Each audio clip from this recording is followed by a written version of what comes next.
کامران شہزاد صدیقی آپ سے مخاطب. آج کا ہمارا عنوان ہے لیگل اویئرنیس.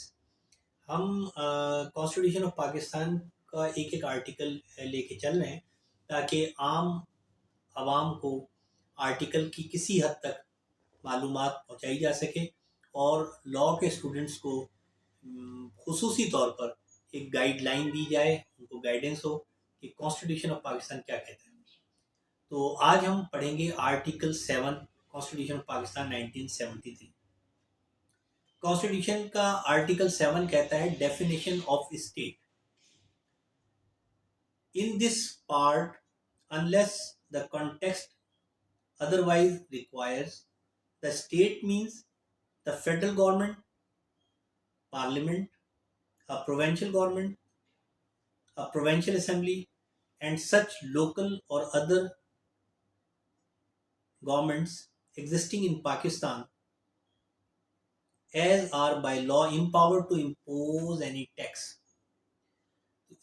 اسٹیٹ کا جو معنی دیا گیا ہے اس آرٹیکل میں وہ یہ ہے کہ state of Pakistan means Pakistan کی وفاقی حکومت، پاکستان کی پارلیمنٹ جس کو ہم مجلس شورا کہتے ہیں، پارلیمنٹ کے دو ایوان ہیں، ایوان بالا سینٹ اور ایوان زیریں جو ہے وہ قومی اسمبلی کہلاتا ہے، نیشنل اسمبلی.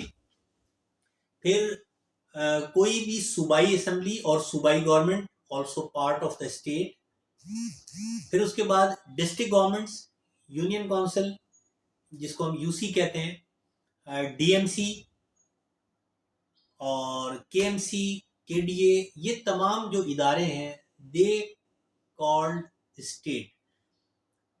پاکستان کا ہر وہ ادارہ جو پاکستان کی کسی بھی سطح پہ، چاہے وہ مقامی سطح ہو، چاہے وہ ضلعی سطح ہو، شہری سطح ہو، صوبائی سطح ہو یا وفاقی، کوئی ٹیکس لگانے کا اختیار رکھتا ہو جو ادارہ، وہ ادارہ جو ہے وہ اسٹیٹ کہلائے گا. اور اس طریقے سے اس کی جو پالیسی ہوگی ہم کہیں گے کہ it is the policy of the state. فرض کریں کہ کراچی میونسپل کارپوریشن اگر ایک خود مختار ادارہ ہو جائے اور وہ اپنے معاملات کو ہینڈل کرنے کے لیے کوئی محصول، کوئی ٹیکس جو یعنی ڈومیسٹک لیول پر ہو، کراچی کے اندر کوئی ٹیکس لگا سکتا ہو اگر کے ایم سی، تو اس کا وہ ایکٹ جو ہے وہ کہلائے گا اسٹیٹ پالیسی. اسی طرح سے صوبائی حکومت اگر صوبائی سطح پہ جیسے سیل ٹیکس امپوز کرتی ہے، وہ صوبے کا اختیار ہے، تو کسی صوبے کا سیل ٹیکس امپوز کرنے کا جو اختیار ہے ہم اس کو اسٹیٹ پالیسی کہیں گے. اسی طریقے سے ایف بی آر ہے اور دوسرے جو ٹیکسز گورنمنٹ آف پاکستان لگاتی ہے تو اس کا وہ حکم بھی اسٹیٹ پالیسی کہلائے گا. اسی طرح پارلیمنٹ اگر کوئی نیا قانون کو منظور کر لے پروسیجر کے مطابق تو وہ قانون ایک ایکٹ بنتا ہے اور ہم یہ کہتے ہیں کہ یہ اسٹیٹ نے یہ قانون بنایا ہے.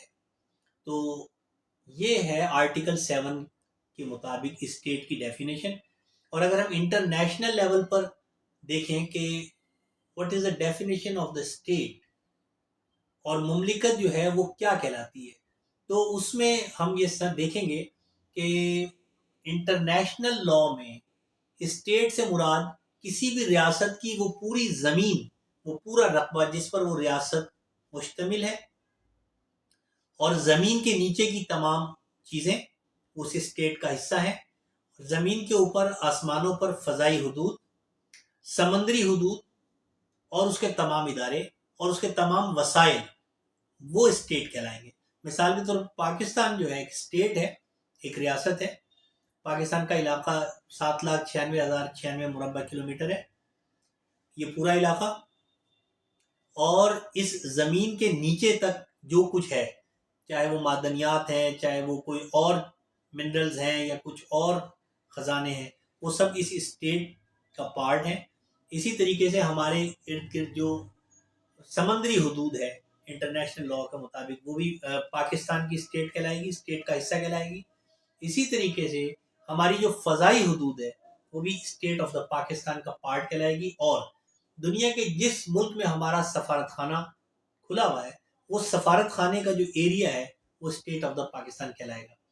تو یہ ڈیفینیشن انٹرنیشنل لاء کے مطابق ہے اور کانسٹیٹیوشن کے مطابق جو یہ ڈیفینیشن میں نے آپ کو بتائی یہ ہے. مجھے امید ہے کہ آپ کو تھوڑی آسانی ہوگی اس آرٹیکل کو سمجھنے میں. آرٹیکل 7 ہے کانسٹیٹیوشن آف پاکستان 1973 کا. اور اگر آپ کو یہ ویڈیو پسند آئے تو اس کو سبسکرائب کریں, اس کو شیئر کریں اپنے دوستوں سے, خصوصاً طلباء اور طالبات, بلکہ یہ اسکول, کالج اور یونیورسٹی کے طلباء کو بھی کانسٹیٹیوشن کی نو ہاؤ لازمی ہونی چاہیے, لہٰذا یہ ہر طالب علم کے لیے ضروری ہے.